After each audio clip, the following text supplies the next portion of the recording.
परिचय। हमारे आसपास देखने पर आप विभिन्न प्रकार की वस्तुएं जैसे टेलीविजन, मोबाइल, पेड़, कार, बसें, रेल इत्यादि देखेंगे। टेलीविजन, मोबाइल, पेड़ इत्यादि वस्तुएं स्थिर होती हैं। दूसरे शब्दों में कहें तो उनका स्थान समय के साथ परिवर्तित नहीं होता। ऐसी वस्तुओं को अपनी जगह स्थिर कहा जाता है, जबकि कुछ वस्तुएं जैसे कारें, बसें, ट्रेनें इत्यादि अस्थिर होती हैं। इसका अर्थ है समय के साथ उनका स्थान परिवर्तित होता है। ऐसी वस्तुओं को गतिशील वस्तुएं कहा जाता है। आइए इस पाठ में गति एवं समय की विस्तार से चर्चा करें। उद्देश्य। इस पाठ के अंत में आप निम्न करने में सक्षम हो जाएंगे: मंद और तीव्र गति में अंतर करना, चाल को परिभाषित करना, चाल मापन करना, चाल के मात्रकों की पहचान करना, समय मापन करना।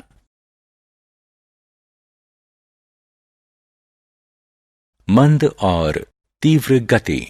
मान लीजिए कि आपने डॉक्टर से शाम 5 बजे का समय लिया है। अभी शाम के 4:30 बज चुके हैं और डॉक्टर का क्लिनिक आपके घर से 5 किलोमीटर दूर है। क्लिनिक जाने के लिए आपके पास 2 ही विकल्प हैं, या तो आप साइकिल से जाएं या टैक्सी कर लें। आप क्या करेंगे? सही, आप टैक्सी लेंगे, क्योंकि टैक्सी साइकिल से तेज चलती है। अतः हम कह सकते हैं कि कुछ वस्तुएं दूसरी वस्तुओं से तेज चलती हैं। अब वही टैक्सी खाली सड़क पर तेज चलती है और भीड़ वाली सड़क पर धीरे चलती है। अतः एक ही वस्तु एक समय तेज चल सकती है और दूसरे समय धीरे चल सकती है। कौन मंद है और कौन तीव्र है? दूसरा चरण है यह पहचानना कि एक वस्तु किसी दूसरी वस्तु से तेज चल रही है या धीरे। ऐसा करने के लिए आपको दोनों वस्तुओं द्वारा एक नियत समय में तय की गई दूरी को मापना चाहिए। मान लीजिए कि 1000 मीटर की साइकिल रेस है। जब सीटी बजती है तो रेस शुरू होती है। सभी साइकिल सवार एक ही समय में रेस शुरू करते हैं। मान लीजिए कि एक साइकिल सवार 10 मिनट में समापन रेखा पर पहुंच जाता है। इसका अर्थ है कि विजेता ने 1000 मीटर की दूरी 10 मिनट में तय की। इसका ये अर्थ भी हुआ कि दूसरे सवार जो समापन रेखा पर बाद में पहुंचे, उन्होंने 10 मिनट में 1000 मीटर से कम दूरी तय की और इसीलिए रेस हार गए। अतः हम कह सकते हैं कि जो वस्तु एक नियत समय में ज्यादा दूरी तय करती है, वो दूसरी वस्तुओं से तीव्र होती है।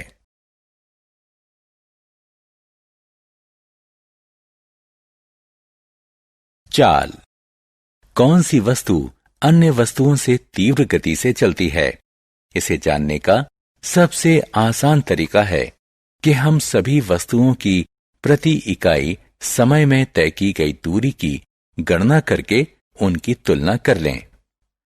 स्पष्ट रूप से जो वस्तु प्रति इकाई समय में ज्यादा दूरी तय करेगी, उसकी गति ज्यादा तीव्र होगी। मान लीजिए कि आपका भाई दावा करता है कि उसकी मोटरसाइकिल उसके दोस्त की मोटरसाइकिल से तीव्र है। उसका दोस्त इस बात से इनकार करता है। आप जानते हैं कि आपके भाई की मोटरसाइकिल 1 घंटे में 60 किलोमीटर दूरी तय करती है, जबकि उसके दोस्त की मोटरसाइकिल 1 घंटे में 40 किलोमीटर दूरी तय करती है। आइए आपके भाई और उसके दोस्त की दावों की जांच करें। आपके भाई की मोटरसाइकिल की चाल 60 किलोमीटर प्रति घंटा है और उसके दोस्त की मोटरसाइकिल की चाल 40 किलोमीटर प्रति घंटा है। निश्चित ही आपके भाई की मोटरसाइकिल आपके दोस्त की मोटरसाइकिल से तेज है, क्योंकि उसकी चाल ज्यादा है।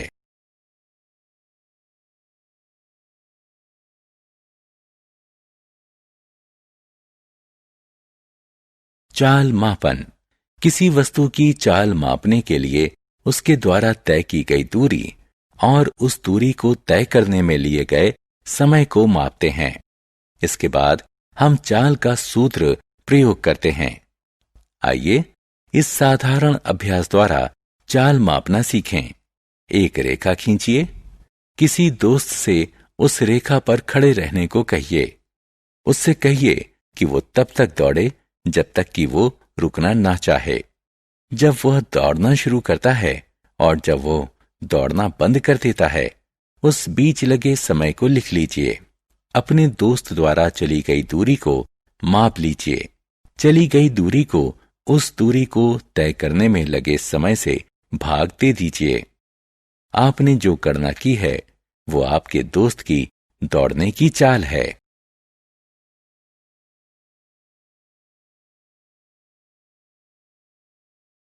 चाल मापी और पथ मापी।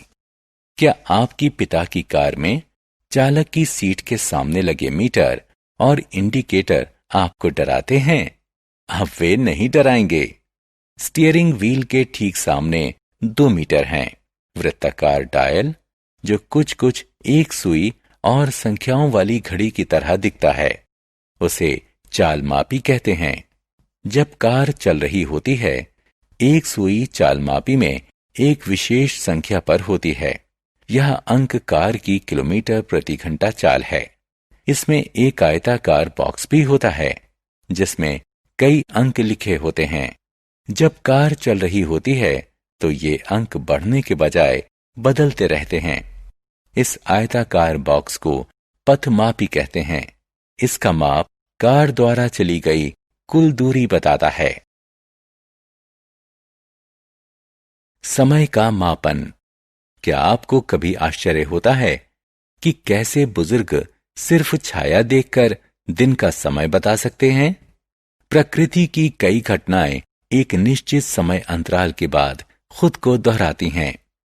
उदाहरण के लिए, सूर्य रोज सुबह उगता है। एक सूर्योदय से अगले सूर्योदय के बीच के समय को एक दिन कहते हैं। इसी प्रकार एक पूर्ण चंद्रमा से अगले पूर्ण चंद्रमा के बीच के समय को एक महीना कहते हैं। पृथ्वी द्वारा सूर्य की परिक्रमा करने में लगे समय को एक वर्ष कहते हैं। दिन से छोटे समय अंतरालों को मापने के लिए हम घड़ी का प्रयोग करते हैं।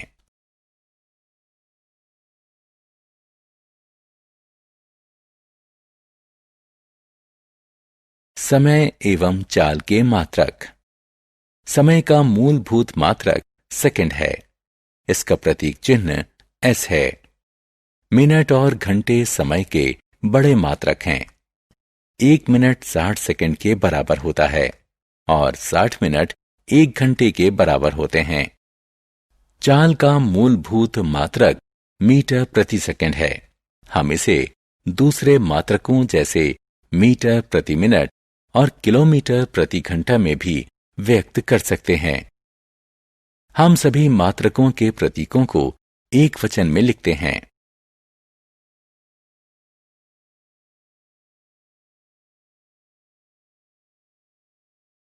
सारांश। आइए हमने जो कुछ सीखा है उसे संक्षेप में दोहराएं। कुछ वस्तुएं दूसरी वस्तुओं से तेज गति करती हैं। जो वस्तु एक नियत समय में किसी दूसरी वस्तु से ज्यादा दूरी तय करती है वह ज्यादा तेज गति से चलती है। किसी वस्तु द्वारा प्रति इकाई समय में तय की गई दूरी को उसकी चाल कहते हैं।